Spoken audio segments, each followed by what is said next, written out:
Halo semuanya, perkenalkan nama saya Ivana Felicia dengan NIM 241091220020 dari kelompok 16 dengan dosen pengampu Dr. Oski Iliandri Magister Kesehatan dan dengan kakak asisten dosen Kak Abdurrahman Hakim. Pada hari ini saya akan membahas anatomi dari vaskularisasi dan inervasi sistem gastrointestinal dan juga sistem endokrin.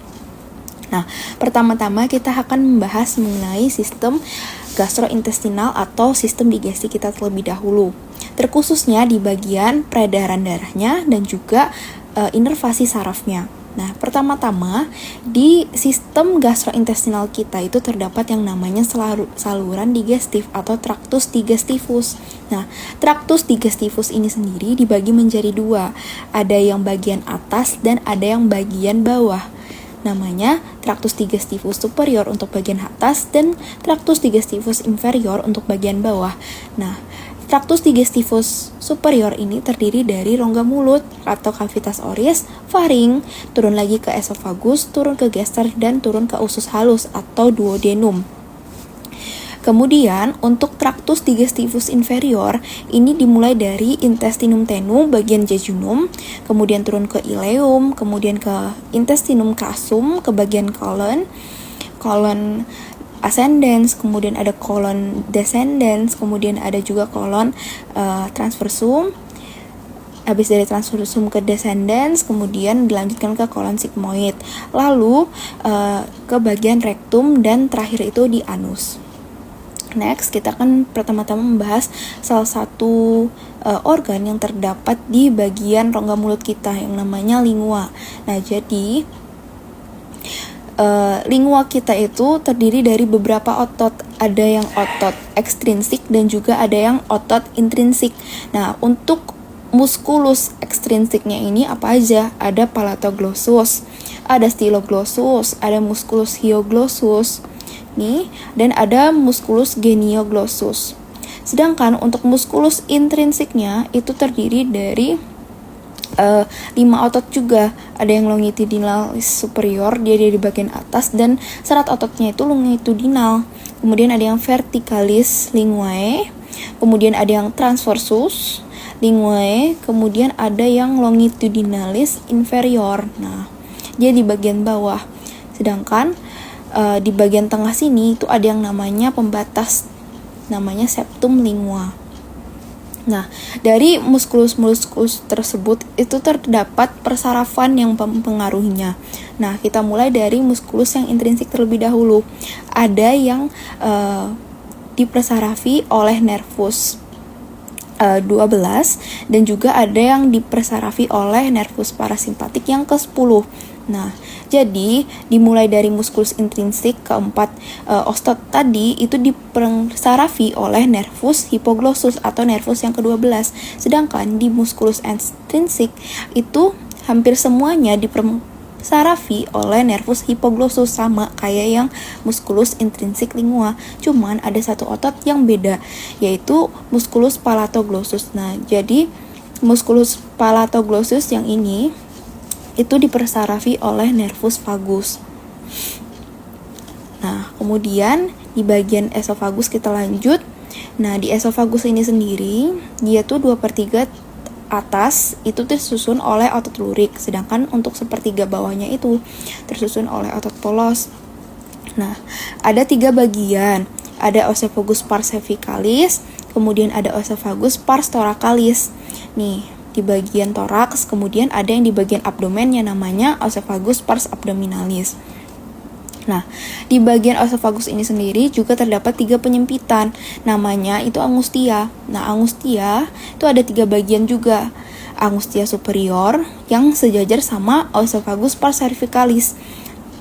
Nah, dia tuh biasanya letaknya di oscricoid. Nah, kemudian ada angustia yang media. Angustia media itu sejajar sama oesophagus pars thoracalis. Sedangkan angustia yang inferior atau di bagian diafragma kita itu sejajar sama yang oesophagus pars abdominalis. Dia termasuk di bagian abdomen kita. Nah, untuk vaskularisasinya ini juga terbagi menurut bagian-bagiannya ini tadi. Jadi di bagian pars cervicalis ya peredaran darahnya itu mengikuti yang pars cervicalis. Kemudian kalau yang pars thoracalis mengikuti peredaran darah yang ada di bagian toraks. Sedangkan kalau yang di bagian abdomen mengikuti vaskularisasi yang ada di bagian abdomen juga. Nah, jadi bagian pars cervicalis itu divaskularisasi oleh ramus esophagealis, arteri tiroidea inferior.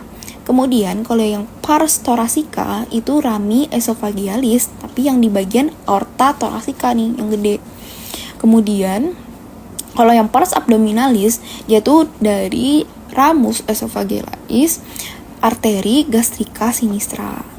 Karena dia letaknya di bagian kiri dan dekat sama gester. Next, kita masuk ke bagian gester. Nah, jadi di bagian gester sedikit overview, terdiri dari dua permukaan, ada yang facies anterior sama ada yang facies posterior. Kemudian terdiri dari dua lengkungan, ada yang curvatura mayor, ada yang curvatura minor. Kemudian terdiri dari 4 bagian atau 4 regio, ada yang gester pars cardiaca di sini, ada yang gester fundus gastricus itu di bagian atas, kemudian di corpus gastricumnya, kemudian ada gester pars pylorica. Pylorica tuh dibagi menjadi 2, ada yang antrum pyloricum sama ada yang canalis pyloricus. Nah, ada 4 cekungan juga, ada 2 cekungan ya, di bagian sini nih sama di bagian sini. Yang di sini karena dia dekat sama gester pars cardiaca, namanya ini incisura cardiaca. Sedangkan di sini di bagian antrum pyloricum ini terdapat incisura juga atau lengkungan, namanya incisura angularis. Nah, untuk vaskularisasinya, nah di curvatura minor itu divaskularisasi, di curvatura minor itu di bagian sini itu divaskularisasi oleh arteri gastrica sinistra yang merupakan cabang dari truncus coeliacus. Kemudian juga divaskularisasi oleh arteri gastrica dextra dari cabang dari arteri hepatica propria yang ada di hepar.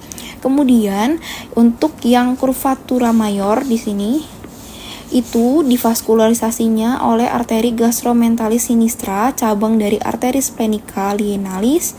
Kemudian ada juga arteri gastromentalis dextra yang merupakan cabang dari arteri gastroduodenalis yang bercabang lagi dari arteri hepatica communis. Kemudian yang bagian fundus, bagian atas itu divaskularisasi oleh arteria gastricis brevis. Kemudian yang di bagian belakang ya, di facies posterior, nggak kelihatan di gambar, dia divaskularisasi oleh arteri gastrica posterior. Next, untuk intestinum tenu dan intestinum crassum itu bisa dilihat dari gambar di sini ya. Nah, jadi cabang arteri mesenterica superior ini yang warna hijau. Nah, dia tuh memvaskularisasi apa aja? Ada pankreas dan duodenum yang divaskularisasi oleh arteri pankreatico duodenalis inferior. Kemudian di bagian jejunum itu divaskularisasi oleh arteria jejunales. Kemudian di bagian ileum itu divaskularisasi oleh arteria iliales. Kemudian ileum dan cecum itu divaskularisasi oleh iliocolica. Kemudian colon ascendens itu arteri colica dextra, dan 2/3 kolon transversum itu divaskularisasi oleh arteri colica media. Sedangkan untuk yang cabang arteri berwarna biru itu untuk 1/3 kolon transversum arteri colica sinistra. Kemudian kolon sigmoideum itu yang di bagian sini lah kira-kira itu sarafi oleh arteria sigmoidae sesuai dengan namanya. Kemudian 2/3 atas sektum ya. Di sini divaskularisasi oleh arteri rectalis superior. Kemudian ada anastomosis di mesenterica superior yang hijau dan juga inferior. Ini namanya riolan anastomosis, itu kayak cumpulan dari pembuluh darah ya. Kemudian ada Drummond anastomosis. Jadi nama-nama dari cabang pembuluh darah ini sebenarnya hampir mirip-mirip aja, kayak jejunum, jejunales, kemudian ileum, ileoles, ileum dan cecum. Karena dia ileum dan cecum namanya kolika. Kemudian yang kolon ascendens karena dia letaknya di bagian kanan ya namanya kolika dextra. Kalau 2/3 kolon transversum dia tuh di bagian tengah sini namanya kolika media. Kalau 2/3 transversum kan sudah di atas sini nih, itu namanya kolika sinistra, dia udah di bagian kiri. Kemudian kita masuk ke sistem endokrin. Nah, jadi di sistem endokrin kita itu ada glandula salivatoria yang suplai darahnya itu tergantung dari glandula pankreatika mayornya. Nah, misalnya yang pertama, yang glandula parotidea. Nah, itu divaskularisasi oleh arteri auricularis posterior. Sedangkan ada juga arteri temporalis superficialis. Itu juga memperdarahi dari glandula parotidea, merupakan glandula salivatorius yang terbesar di tubuh manusia, paling besar. Kemudian ada glandula submandibularis, itu vaskularisasi oleh arteria facialis dan lingualis. Jadi karena dia emang letaknya di bagian muka kita. Nah, kalau glandula parotid itu dia letaknya memang dekat dengan telinga, makanya dipervaskularisasi oleh auricularis posterior dan juga temporalis superficialis. Nah, kalau yang submandibula karena lihat letaknya di bagian os mandibula ya, dekatnya os mandibula, jadi ya facialis dan juga lingualis. Kalau sublingualis ya sesuai dengan namanya arteri sublingualis. Kemudian untuk venanya ya, pembuluh darah venanya tuh sesuai dengan namanya. Jadi vena parotideae, kemudian ada vena submentalis, vena sublingualis. Nah, sedangkan untuk parasimpatisnya ini ada glandula parotideus. Nah, jadi glandula parotideus tuh syarat simpatisnya tuh nervus glossopharyngeus. Nah, untuk glandula lingualis dan glandula submandibularisnya itu nervus facialis. Karena dia letaknya tuh hampir sama gitu. Kemudian untuk saraf simpatisnya itu semuanya diinervasi oleh ganglion cervicalis superior. Next kita ke bagian hepar. Nah, di bagian hepar ini ada arteri yang paling terkenal, ada arteri hepatica propria sebagai pemasok nutrisi dari organ hepar itu sendiri. Jadi dia merupakan cabang dari truncus coelicus. Kemudian bercabang lagi jadi arteri hepatica propria di sini. Kemudian bercabang lagi jadi arteri hepatica dari hepatica communis jadi hepatica propria. Nah, kemudian bercabang lagi ada hepatica dextra dan juga sinistra. Letaknya itu kira-kira ini kan yang celiac trangnya atau trunkus celiacanya. Kemudian yang communis ya, yang bagian hepatica communis, dan kira-kira proper itu di sini nih. Nah, dia bercabang jadi di sini, kemudian bercabang lagi jadi sinistra dan juga dextra. Sebenarnya juga banyak cabangnya nanti ini. Nah, kemudian untuk pembuluh darah venanya itu mendrainasnya tuh ke bagian portal, vena porta ya. Jadi dia ada beberapa vena, ada gastrica, dextra dan juga sinistra. Kemudian nih gastrik. Kemudian ada vena cystica, ya kayak vesica velea tadi. Kemudian ada vena mesenterica superior. Kemudian ada vena, harusnya di sini nih ya. Kemudian ada yang inferiornya, kemudian ada yang vena lienalis namanya nih di sini. Ini yang gastrik, ini yang lien. Kemudian untuk vesica velea atau kantong empedu ya. Nah, di sini tuh kita overview sedikit. Jadi dia tuh ini kantungnya ya. Di sini tuh ada ductusnya. Ini ductus cysticus, ini ductus hepaticus communis ya. Hepatica communis, kemudian dia akan menjabung menjadi satu dan ke arah hepar nanti di sini. Itu tuh ke arah pankreas nanti di sini ductus coledocus. Nah, jadi langsung aja untuk vaskularisasinya tuh ada arteri cysticus. Nah, karena nih ada ductus cysticus di sini. Bisa dilihat juga nih. Kemudian ada arteri hepatica sinistra, hepatica dextra karena dia letaknya di dextra sini. Nah, kemudian ada nodus lymphaticus lun.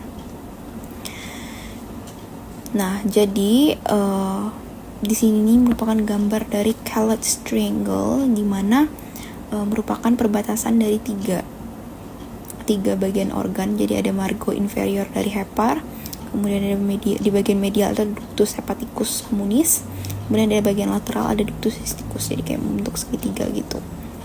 Cuman di sininya di tengahnya itu ada arteri-arteriannya, ada arteri cysticus sama arteri hepatica dextra. Kemudian untuk bagian lian ini seperti yang teman-teman tahu ada 4 fasies, ada fasies diafragmatica, ada fasies colica, ada fasies gastrica, dan ada fasies renalis.